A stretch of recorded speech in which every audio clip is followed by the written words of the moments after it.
अध्याय 10 नरसिंह मूर्तीचे वर्णन. मी तिरुमलदासांची आज्ञा घेऊन कोरवपुराच्या दिशेस प्रयाण सुरू केले. श्रीपादांच्या लीला मनात आठवल्या की अंग रोमांचित होई. मार्गात थोडे दूर गेल्यावर मला एक अश्वत्थ वृक्ष दिसला. दुपारची वेळ झाल्याने मी भुकेने व्याकुळ झालो होतो. जवळपास ब्राह्मणांचे घर असल्यास माधुकरी मागून विश्रांतीसाठी पवित्र असा अश्वत्थ वृक्ष आहे असा विचार करीत निघालो. त्या अश्वत्थाखाली कोणीतरी विश्रांती घेत असल्याचे मला दिसले. जवळ जाऊन पाहिले तर त्या मनुष्याने यज्ञोपवीत धारण केले होते. मी अश्वत्थाजवळ गेलो तेव्हा त्या व्यक्तीने आदराने मला बसण्यास सांगितले. त्यांचे नयन करुणा रसाने भरले होते. त्यांच्यासमोर एक झोळी होती. त्यात खाद्यपदार्थ काही नव्हते, परंतु एक ताम्रपात्र तेवढे होते. ते सतत श्रीपाद श्रीवल्लभांचे नामस्मरण करीत होते. मी त्यांना प्रश्न केला, महाशय, आपण श्रीपादांच्या दिव्य चरणांचे आश्रित आहात का? तुम्ही त्या महापुरुषाचे दर्शन घेतले का? ते म्हणाले, माझा जन्म सद्वैश्य कुलात झाला असून मला सुबया श्रेष्ठी असे म्हणतात. आमच्या पूर्वजांपासून सद्ग्रंथ पारायणाची परंपरा आहे, म्हणून आमच्या घराण्यास ग्रंथी असे नाव पडले. माझ्या लहानपणी मला माता पित्याचा वियोग झाला. माझ्या घरी धनसमृद्धी आहे. मी दूर देशात जाऊन अनेक प्रकारचे व्यापार करतो. या निमित्ताने पुष्कळ वेळा कांचीपुरात जाण्याचा योग आला. तेथे चिंतामणी नावाच्या एका वेश्येचा परिचय झाला. खूप धन तिच्यावर खर्च केले. मळयाळ म्हणजे केरळ देशात पालक्काड या प्रांतातून बिल्व मंगल या नावाचा ब्राह्मण सुद्धा व्यापाराच्या निमित्ताने कांचीपुरमला येत असे. तो सुगंधी द्रव्यांचा अरबी नागरिकांना विक्रय करून त्याचकडून रत्नराशी व तुरंग म्हणजे घोडे घ्यायचा. दुर्दैवाने आम्ही दोघे वेश्येच्या संगतीत भ्रष्ट झालो. अरबांशी थोडा काळ आमचा व्यापार चांगला चालला. नंतर त्यांनी आमच्याकडून उच्च जातीच्या अश्वासाठी अधिक धन घेऊन निम्न जातीचे घोडे आम्हाला दिले, जेणेकरून व्यापारामध्ये आमचे नुकसान झाले. आमच्याकडून चांगले घोडे राजे महाराजे विकत घेत. व्यापारात नुकसान झाल्याने आमची संपत्ती नष्ट झाली. माझी पत्नी मनोव्यथेने मरण पावली. मला एक मंदबुद्धी पुत्र होता, त्याचा अकाल मृत्यू झाला. बाबा रे, सगळ्या तीर्थक्षेत्रात श्रेष्ठ आणि विख्यात असलेले पादगया तीर्थक्षेत्रात असलेले पीठिकापूर आमचे मूळ गाव. मी अज्ञानी असताना देव ब्राह्मणांचे अनिष्ट करीत होतो. ऋण वसुली करण्यास निर्दयतेने वर्तत होतो. श्रीपादांचे पिता श्री अपराजांच्या घरी आईनं विलीहून त्यांचे बंधुगण भेटण्यासाठी आले. त्या सगळ्यांच्या भोजनाची सोय करण्यासाठी त्यांच्याजवळ पुरेसे धन नव्हते. ते दानाचा स्वीकार करीत नसत. श्री व्यंकटप्पया श्रेष्ठींच्या घरातून आणलेल्या भिक्षेने उदरनिर्वाह व उचित व्यवहार करीत. श्रेष्ठींचे कुलपुरोहित असल्या कारणाने भिक्षेऐवजी धनाचा स्वीकार करीत नसत. नाईलाज म्हणून त्यांनी 1 वराह रकमेचे जिन्नस आमच्या दुकानातून उधार दिले. बंधुगण गेल्यावर माझी रक्कम परत करण्याचे अपराजास मी बजावले होते. हातात एक कवडी पण नाही. मला जेव्हा धन मिळेल तेव्हा मी अवश्य परत करीन असे राजशर्मा म्हणाले. मी चक्री व्याज घेण्यात तरवेज होतो. काल लोटला. व्याजावर व्याज चढवून खोटे हिशोब दाखवून 10 वराह देणे बाकी आहे असे राजशर्मास कळले. तेवढे धन मला देण्यास राजशर्मांना आपले राहते घर विकावे लागले. त्या काळातल्या दराप्रमाणे ते घर मी विकत घेतल्यास राजशर्मांना 1-2 वराह दिल्याने हिशोब बरोबर असे मी अनेकांना सांगितले होते. राजशर्मांना गृहविहीन करणे हाच माझा संकल्प होता. माझा हा दुष्ट विचार लक्षात येताच व्यंकटप्पा यांनी माझी निर्भत्सना केली. अरे दुरात्म्या, धनाच्या मदाने मनास येईल तसे वागत आहेस. आमच्या कुलपुरोहिताचा अपमान झाल्यास आमचा अपमान झाल्यासारखे. तू तुझी वागणूक बदल, नाही तर घोर आपत्ती संभवेल. अग्निहोत्रापेक्षा पवित्र असलेल्या राजशर्मास तू असले कष्ट देतोस. या कारणाने रौरवादी नरकात जाशील. एकदा श्रीपाद श्रेष्ठींच्या घरी असताना मी व्यंगाने म्हणालो, राजशर्मा जर माझे ऋण फेडू शकत नसतील तर त्यांच्या पुत्रांपैकी एकास माझ्या दुकानात चाकरी करण्यास पाठवावे किंवा त्यांनी स्वतः चाकरी करण्यास यावे. एक मुलगा आंधळा, दुसरा पंगू, तिसरा श्रीपाद 3 वर्षांचा. माझे ऋण कसे बरे फेडले जाईल? असे ऐकून श्रेष्ठीचे मन दुखावले. त्यांच्या नेत्रातून अश्रुधारा वाहू लागल्या. श्रीपाद आपल्या दिव्य हस्ताने त्यांचे अश्रू पुसून म्हणाले, आजोबा, मी असताना भय कसले? हिरण्याक्ष व हिरण्यकश्यपांचा संहार मीच केला तर सुबयाचे ऋण फेडण्यास मला कठीण काय? असे म्हणून माझ्याकडे वळून म्हणाले, अरे तुझे ऋण मी फेडीन. चल तुझ्या दुकानात सेवा करून ऋणाची निवृत्ती करीन. ऋण फिटल्यावर मात्र तुझ्या घरी लक्ष्मी राहणार नाही, विचार कर. बाल श्रीपादांना घेऊन व्यंकटप्पा या श्रेष्ठी सुबयाच्या दुकानात आले आणि म्हणाले, श्रीपादाच्या ऐवजी मी तुमच्या दुकानात काम करतो, चालेल का? सुबयाने नकारार्थी मान हलवली. इतक्यात एक जटाधारी सुबया श्रेष्ठीचे दुकान शोधित आला आणि म्हणाला, मला एका तांब्याच्या पात्राची अत्यंत गरज आहे. किंमत थोडी जास्त असेल तरी चालेल. सुबयाच्या दुकानात 32 तांब्याची पात्रे होती, परंतु तो खोटेच म्हणाला. माझ्याकडे एकच तांब्याचे पात्र आहे. त्याला 10 वराह देऊ शकत असल्यास तुला ते मिळेल. तो संन्यासी चटकन कबूल झाला. त्याची एकच अट होती की ते पात्र व्यंकटप्पया श्रेष्ठीच्या मांडीवर बसलेल्या श्रीपादांनी आपल्या हाताने त्या संन्याशास द्यावे. त्या अटीप्रमाणे श्रीपादांनी स्वहस्ते ते पात्र त्या संन्याशास दिले. श्रीपाद प्रभू पात्र देताना हसत म्हणाले, अरे तुझी इच्छा आता पूर्ण झाली ना. तुझ्या घरी लक्ष्मी स्थिर राहील. तू तुझी संन्यास दीक्षा सोडून स्वगृही जा. तुझ्यासाठी तुझी पत्नी आणि मुले वाट पाहत आहेत. तो जटाधारी संन्यासी अत्यंत आनंदित होऊन निघून गेला. व्यंकटप्पया श्रेष्ठी आणि अपराज शर्मा यांचा अपमान करावा अशी सुबयाची इच्छा होती, ती पूर्ण झाल्याने त्याच्या मनात थोडा अहंकार निर्माण झाला होता. त्यातच तो म्हणाला, आजच्या विक्रीत मला विशेष धनलाभ झाला. अपराजकडून यायचे असलेले 10 वराहाचे कर्ज फिटल्यासारखे मला वाटते. या क्षणी श्रीपाद ऋणातून मुक्त झाले. व्यंकटप्पया म्हणाले, हे जे तू सांगतो आहेस ते गायत्रीच्या साक्षीने सांग. सुबयाने तसे केले. श्रीपाद प्रभू आणि व्यंकटप्पया श्रेष्ठी घरी गेल्यानंतर सुबयाने आत जाऊन पाहिले तर 31 भांड्यांपैकी केवळ एकच भांडे तेथे होते. श्रीपाद प्रभूंच्या लीला अनाकलनीय अचिंत्य होत्या. त्यांच्या समक्ष जे बोलू ते वचन खरे होत असे. साक्षात दत्तप्रभूंच्या करकमलांनी तांब्याचे भांडे घेणारा जटाधारी धन्य होता. श्रीपाद प्रभूंकडून अनुग्रहाच्या स्वरूपात तांब्याचा किंवा तांबे असलेल्या धातूचा एक तुकडा मिळाला तरी दान घेणाऱ्याला भाग्याचे असते. तेव्हा प्रत्यक्ष तांब्याचे पात्र मिळवणारा तो जटाधारी किती भाग्याचा, आणि सुबैया किती दुर्दैवी. त्याला येणे असलेले 10 वराहाचे देणे श्रीपादांनी आपल्या लीलेने दिले, परंतु त्या क्षणापासून त्याच्याकडे असलेली लक्ष्मी क्षीण होऊ लागली. 31 भांड्याच्या ठिकाणी केवळ एकच भांडे राहिले होते. सुबैयाने अपराजकडून 10 वराह येणे आहे असा खोटाच हिशोब दाखवला होता. त्या पापाचे फल अशा स्वरूपात त्याला मिळाले. शंकर भट्ट म्हणाले, अरे सुबैया, सूर्योदयापूर्वीचा आणि सूर्यास्तापूर्वीचा काळ अत्यंत पवित्र असतो. सायं संध्या आणि प्रातःसंध्येच्या वेळी अग्निहोत्र करणे विशेष फलदायी असते. प्रातःकाळी सूर्य भगवान सर्व शक्तींच्या स्त्रोताने सिद्ध असतात. संध्या समयी या सर्व शक्ती पुनर्पी सूर्यात विलीन होतात. यावर सुबैया म्हणाला, महाराज, दान स्वीकारल्यास पुण्य कमी होते असे मी ऐकले होते, परंतु ते स्वीकारले नाही तर पाप लागते असे आपल्याकडून ऐकले होते. या दुहेरी वाक्यांचा अर्थबोध होत नाही. तसेच श्रीपाद स्वामी श्री दत्तात्रयांचे अवतार असे म्हणतात, तेच नरसिंह स्वामींचा अवतार, शंकराचा अवतार असे काही जण म्हणतात. शिवामध्ये अनुसयाचे तत्व कसे अंतर्भूत आहे ते समजत नाही. कृपया या सर्वांचा खुलासा करावा. परंतु या प्रश्नांचा खुलासा करण्या अगोदर सर्वांना भूक लागली असल्याने जेवणाचा बेत ठरला. आश्चर्याची गोष्ट अशी की त्या लहानशा जागेमध्ये एका तांब्याच्या भांड्याशिवाय दुसरे काहीच नव्हते. 2 केळीची पाने सुबैयाने आणली. शंकर भट्ट नदीवर जाऊन शुचिर्भूत होऊन आले. जेवणासाठी भात आणि दोडक्याच्या वरणाचा बेत होता.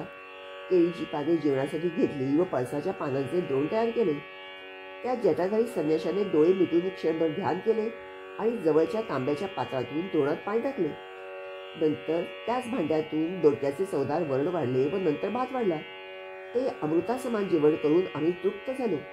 रिकाम्या भांड्यातून प्रथम पाणी, नंतर अन्न येणे हा एक दैवी चमत्कारच होता. भोजनानंतर ते भांड रिकामच होतं.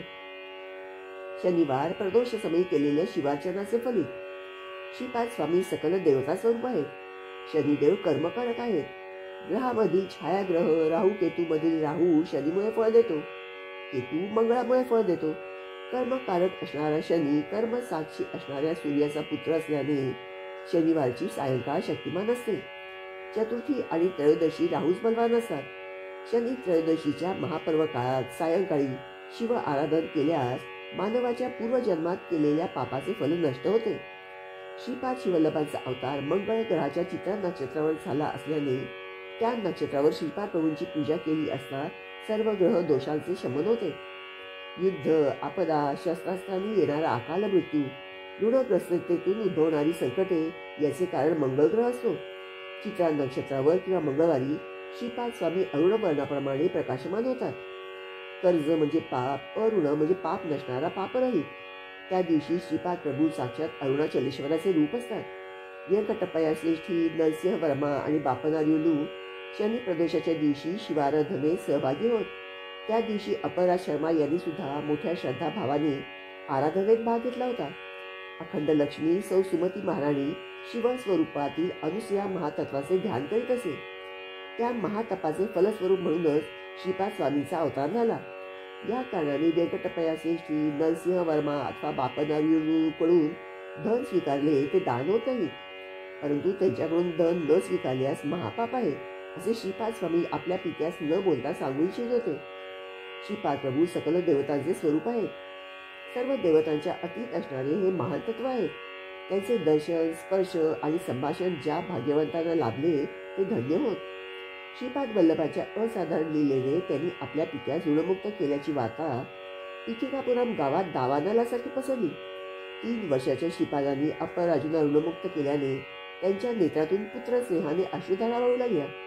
महाराणी सुमती आपल्या पुत्रास हृदयाशी कवटाळून कितीतरी वेळ तन्मय अवस्थेत होती. यावेळी त्याच्या घरी व्यंकटप्पया श्रेष्ठी, नरसिंह वर्मा, बापनार्य आणि सुबया आले होते. सुबयाने सर्व वडीलधाऱ्या मंडळीसमोर श्री राजेश शर्मांचे ऋण फिटले असे सांगितले. यावर श्रीपाद प्रभू म्हणाले की त्याला ऋणमुक्त करणे पुत्राचा धर्मच असतो. कोणीतरी जटाधारी येऊन 10 वराव देऊन तांब्याचे भांडे घेऊन गेला, त्यामुळे माझे कर्ज कसे फिटले, राजेश शर्मांनी विचारले. अशा प्रकारे अनेक रसपूर्ण क्रिया प्रतिक्रिया झाल्या. बापनारींनी श्रीपादांना विचारले की ते जटाधारी संन्यासी कोण होते ते तुला माहीत आहे का? यावर श्रीपाद म्हणाले, त्या जटाधारी बद्दलच नाही तर सगळ्या जटाधारी संन्याशांबद्दल मी जाणतो. श्रीपाद स्वामी कोण आणि त्यांचे स्वरूप? बापनारीलू श्रीपादांना म्हणाले, तू 3 वर्षांचा बालक आहेस, परंतु मोठ्या माणसासारखा बोलतोयस. सर्वांबद्दल माहिती असावयास तू सर्वज्ञ आहेस काय? यावर श्रीपाद म्हणाले, मी 3 वर्षांचा आहे असे तुम्हाला वाटते, परंतु मला तसे वाटत नाही. माझे वय अनेक लक्ष वर्षांचे आहे. मी या सृष्टीच्या पूर्वी, प्रलयानंतर, सृष्टीच्या निर्मितीच्या वेळी सुद्धा होतो. माझ्याशिवाय सृष्टीची उत्पत्ती, स्थिती आणि लय होऊ शकत नाही. मी साक्षीभूत होऊन सर्व व्यवहारांचे अवलोकन करतो. यावर बापनाचार्युलू म्हणाले, श्रीपादा, लहान मुलांनी आपण चंद्रमंडळात आहोत असा केवळ विचार केल्याने आपण चंद्रमंडळात असतो असे नाही. प्रत्यक्ष अनुभव असावायस हवा. सर्व ज्ञान, सर्व व्यापकत्व, सर्व शक्तितत्व हे केवळ जगनियंत्याचे लक्षण आहे. यावर श्रीपाद म्हणाले, मी सर्वत्र स्थित असणारे आदितत्व आहे. त्या त्या प्रसंगानुसार, त्या त्या ठिकाणी आवश्यकतेनुसार मी व्यक्त होतो. साकार रूपात नसलो तर मी नाही असे होत नाही. जीवाच्या ठिकाणी मी अन्नमय, प्राणमय, मनोमय, विज्ञानमय, आनंदमय कोशात स्थित असतो. माझ्या अस्तित्वामुळे या पंचकोशांचे सर्व कार्यकलाप होत असतात. मी विशिष्ट कोशात आहे अशी अनुभूती तुला दिली तर त्या कोशात मी असल्याची जाणीव होते. मी तुला माझा अनुभव दिला नाही याचा अर्थ मी तेथे नाही असा होत नाही. मी सर्व व्यापी आहे. सर्व ज्ञान, विज्ञान माझ्या चरणाशी लीन आहेत. माझ्या केवळ संकल्पाने सर्व सृष्टी निर्माण झाली. मी सर्व शक्तिमान आहे यात आश्चर्य काय आहे? यावर अपराज शर्मा म्हणाले, बाळा, बालपणापासून तू म्हणजे आम्हाला पडलेले कोडे आहेस. तू पुन्हा पुन्हा मी दत्तप्रभू असे म्हणतोस. नृसिंह सरस्वती या नावाने पुन्हा एकदा अवतरूच होईन असे म्हणतोस. लोक तर कावळे आहेत. पिठिकापुरम मधील ब्राह्मण तर नरक लोकातील लोखंडी कावळ्यांपेक्षा सुद्धा भयंकर आहेत. ते या सगळ्याला मनचांचल्य आणि बुद्धिभ्रष्टता असे म्हणतात. आपण ब्राह्मण आहोत. आपण विधियुक्त धर्मकर्माने आचरण करणे चांगले आहे. याखेरीज तुला देवाचा अंश असलेला अवतारी पुरुष आहे असे म्हणणे म्हणजे केवळ अहंकाराने म्हणतो आहेस असे ते मानतात. यावर श्रीपाद प्रभू म्हणाले, तात आपण सांगता ते मी अमान्य करीत नाही, परंतु खरे ते सांगितले पाहिजे ना. पंचभूताकडून साक्ष देण्याची वेळ आल्यास मी दत्तप्रभू नाही असे सांगणे म्हणजे असत्य भाषणाचा दोष लागणार नाही का? नभोमंडलातील सूर्याला तू सूर्य नाहीस असे म्हटल्याने तो सूर्य नाही असे होईल का? सत्य देशकाला बाधित असते. आपल्या पिठिकापुरम मधील ब्राह्मण स्वतः देहधारी मनुष्य समजून जसे मनुष्यत्वाचा अनुभव घेत आहेत, त्या प्रकारे मी सुद्धा सर्वज्ञत्व, सर्व शक्तित्व, सर्वांतर्यामित्व असलेला दत्त आहे. हे तत्व मी सारखे पदोपदी सर्वांच्या अनुभूतीस आणून देत आहे. युगामागून युगे जाऊ शकतात. अनेक जगत, सृष्टी, स्थिती लयाला जाऊ शकतात, परंतु साक्षात दत्त असणारा मी दत्त नाही असे कसे होईल? यानंतर बापनारीलू म्हणाले, श्रीपादा, जटाधारी दृष्टीआड झाल्यावर सुबयाकडे असलेल्या 31 तांब्यांच्या भांड्यांपैकी एकच उरले. तू काही चमत्कार करून ते अदृश्य केलेस काय? यावर श्रीपाद प्रभू म्हणाले, सर्व घटना काळाच्या कर्माच्या अनुसार कोणत्या तरी कारणाने घडत असतात. कारणाशिवाय कार्य होऊ शकत नाही. हा निसर्गाचा अनुल्लंघनीय नियम आहे.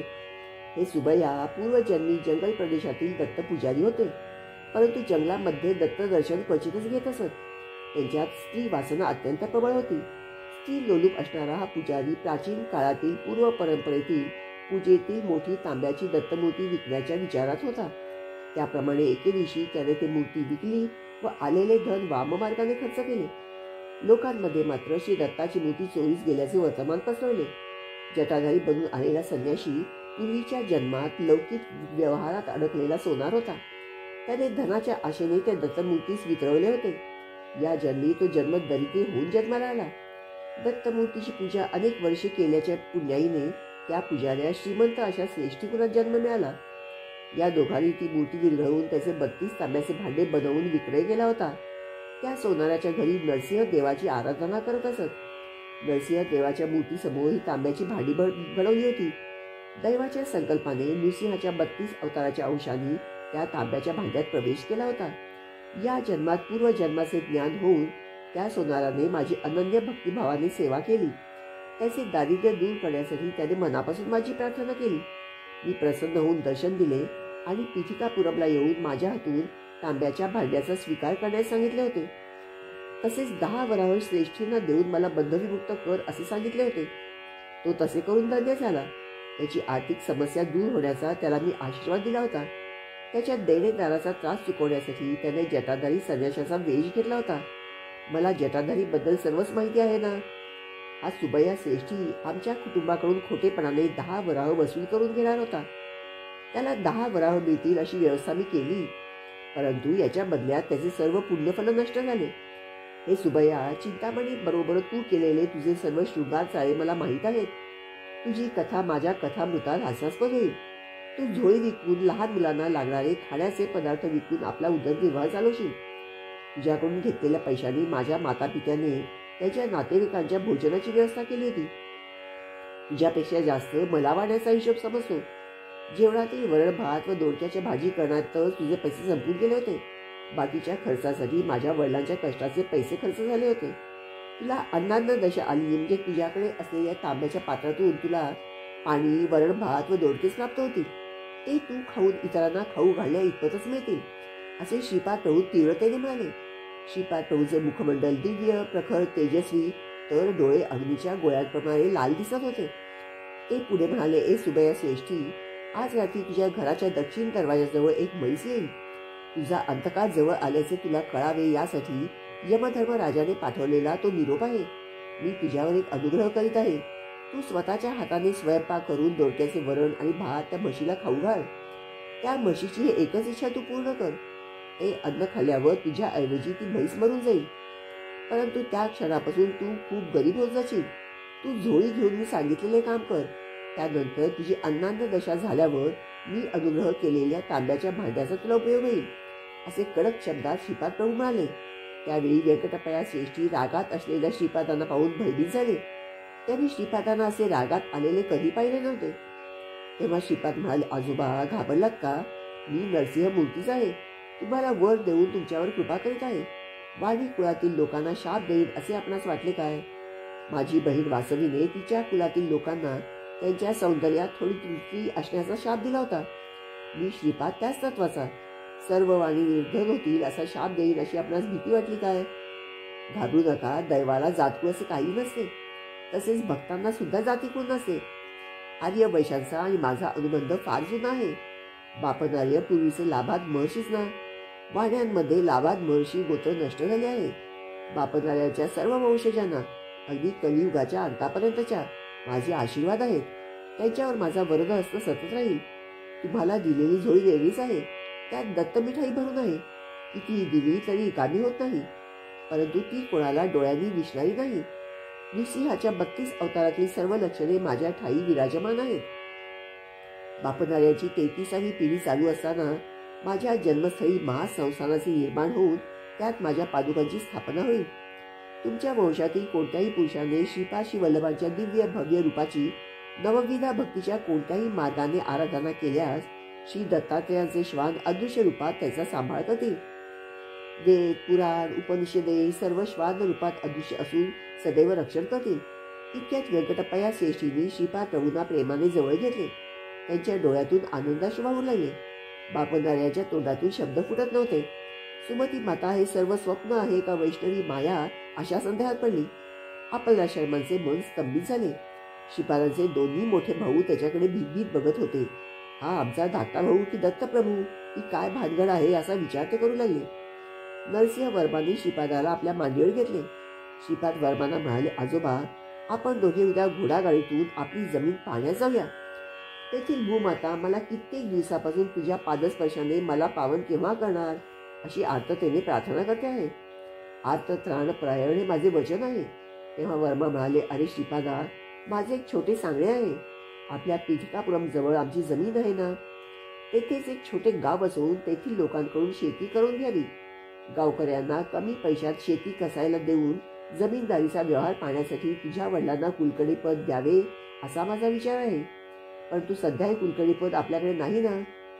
यावर श्रीपाद हसून म्हणाले, आजोबा, तुम्ही तुमच्या जमीनदारीचा विचार केला, परंतु माझ्या जमीनदारीचा विचार नाही केला, हे मला मान्य नाही. अगोदर वडिलांना कुलकर्णी पद करा म्हणावं, त्यानंतर तू कुलकर्णी पद सांभाळायचं आहे असे वर्मा म्हणाले. गंडीकोटा श्रीपाद शिवल्लभ राजशर्मा अमुक गावचा कुलकर्णी होता एवढेच केवळ इतिहासात शिल्लक राहील. जे कुलकर्णी पद मी करणार आहे ते विश्वात्मक आहे. माझे हिशोब मला आहेत. दररोज कोट्यावधी पुण्य राशींची उलाढाल होताना दिसत आहे. माझ्या अवताराचे प्रयोजन विश्व कुंडलिनीला हलवून टाकायचे आहे. मानवात असल्याप्रमाणे गावाला, शहराला, पुण्यक्षेत्रांना सुद्धा कुंडलिनी असते. सागर सिंधुवेद यांचे ज्ञान ज्यांना आहे अशांनाच अवगत होऊ शकणारे हे योगरहस्य आहे. पीठिकापुरमची कुंडली बापनालुलू, व्यंकटपया श्रेष्ठी आणि वत्सबाई यांच्या 33व्या पिढीमध्ये जागू शकते. आत्ताच काय घाई आहे? दैववशाने तुम्हाला लाभलेल्या या महापुण्य काळातील प्रत्येक क्षणाचा सदुपयोग करून घ्यावा. श्रीपाद प्रभूंचे वैभव. माझ्या अज्ञान जवळजवळ भरलेले आहे. श्रीपाद शिवल्लभ मी स्वतः श्रीकृष्ण आहे असे म्हणत त्यावेळी सामान्य लोकांना ते हास्यास्पद वाटे. त्या अज्ञानातूनच मी प्रश्न केला, श्रीपादा, तू स्वतःला श्रीकृष्ण म्हणतोस तर अष्टभार्या, 16 सहस्र गोपिका सुद्धा या अवतारात आहेत काय? यावर मंद हास्य करून श्रीपाद प्रभू म्हणाले, माझ्या अष्टविधा प्रकृतीस अष्टभार्या आहेत. माझ्या शरीरातून दशदिशांमध्ये शक्ती स्वरूप असणारी स्पंदने क्षणाक्षणाला प्रवर्तित होत आहेत. अशा प्रकारे प्रत्येक क्षणाला एका एका कलेमधून शरीर, मन आणि आत्मतत्वामधून 10x10x10 बरोबर 1000 स्पंदने प्रवर्तित होतात. या प्रकारे 16 कलांमधून एकूण 16,000 स्पंदने प्रवर्तित होतात. याच माझ्या 16,000 गोपिका आहेत. पूर्वावतारात त्या सर्व कला मानव रूपात आविर्भूत झाल्या होत्या. या अवतारात त्या सगळ्या निराकार रूपात स्पंदनशील आहेत. विविध देवतांद्वारा माझी पूजा आराधना करण्यात काही चूक नाही. ही माझीच आराधना आहे. माझ्यातील शिवस्वरूप, विष्णुरूप आणि ब्रह्मस्वरूप यांची आराधना करता येते. याप्रमाणे विविध देवतांमधील स्वरूपांची आराधना करू शकतात. वेगवेगळ्या साधन पद्धती साधकाच्या विविध साधना अवस्था, काल, कर्म, कारण या अनेक जीवांच्या अवस्थांवर प्रभाव टाकीत असतात. नरसिंह राजवर्म्याला त्या रात्री नृसिंहाने 33 रूपात दर्शन दिले. ती रूपे अशी: कुंदपाद नरसिंहमूर्ती, कोप नरसिंहमूर्ती, दिव्य नरसिंहमूर्ती, ब्रह्मांड नरसिंहमूर्ती, समुद्र नरसिंहमूर्ती, विश्वरूप नरसिंहमूर्ती, वीर नरसिंहमूर्ती, रौद्र नरसिंहमूर्ती, क्रूर नरसिंहमूर्ती, बिभत्स नरसिंहमूर्ती, धूम्र नरसिंहमूर्ती, वन्नी नरसिंहमूर्ती, व्याघ्र नरसिंहमूर्ती, बिडाल नरसिंहमूर्ती, भीम नरसिंहमूर्ती, पाताळ नरसिंहमूर्ती, आकाश नरसिंहमूर्ती, वक्र नरसिंहमूर्ती, चक्र नरसिंहमूर्ती, शंख नरसिंहमूर्ती, सत्व नरसिंहमूर्ती, अद्भुत नरसिंहमूर्ती, वेग नरसिंहमूर्ती, विदारण नरसिंहमूर्ती, योगानंद नरसिंहमूर्ती, लक्ष्मी नरसिंहमूर्ती, भद्र नरसिंहमूर्ती, राज नरसिंहमूर्ती, वल्लभ नरसिंहमूर्ती, 30वे नरसिंहमूर्ती म्हणून श्रीपाद वल्लभांना पाहिले. 31व्या अवतारात श्री नृसिंह सरस्वती आणि 32व्यात अक्कलकोटचे स्वामी समर्थ यांना पाहिले. श्रीनिवासांचा वृत्तांत. कन्या मासामध्ये श्रवण नक्षत्रावर द्वादशीच्या दिवशी सोमवारी सिद्ध योगावर श्री व्यंकटेश अर्च रूपात प्रगट झाले. वैशाख शुद्ध सप्तमीला विलंबी नाम संवत्सरामध्ये त्यांनी कुबेराकडून धनसहाय्य घेऊन ऋणपत्र लिहून दिले. श्री पद्मावती देवी मृगशिरा नक्षत्रावर जन्मली तर श्रीनिवास श्रवण नक्षत्रावर अवतरले. वैशाख शुद्ध दशमीला उत्तरा फाल्गुनी नक्षत्रावर श्रीनिवासांचा पद्मावती बरोबर विवाह संपन्न झाला. श्रीनिवास प्रभू सुद्धा भारद्वाज गोत्रामध्ये अवतरले. पांडवाच्या वंशातील सुधन्वाला नागकन्येद्वारा झालेला पुत्र आकाश महाराज, त्याचा भाऊ तोंडमान. वसुधानू हा आकाश महाराजांचा मुलगा. श्रीनिवास प्रभूंनी अगस्ती महर्षींच्या सल्ल्यानुसार अर्धे राज्य तोंडमानला व अर्धे राज्य वसुधातूला वाटून दिले. त्या रात्री त्या सर्वांनी श्रीपाद प्रभूंच्या दिव्य नामाचे संकीर्तन केले. दुसऱ्या दिवशी श्रीपादांच्या आश्चर्यकारक लीलांचे वर्णन सांगण्याचे आश्वासन देऊन सुबया श्रेष्ठी जवळ असलेल्या कुटीमध्ये शंकर भट्टास घेऊन गेले. त्या कुटीत 2 ताडपत्तीच्या चटया होत्या. 4 कुत्रे त्या कुटीचे रक्षण करीत होते. श्रीपादांच्या स्मरणाने प्राप्त होणारे फळ.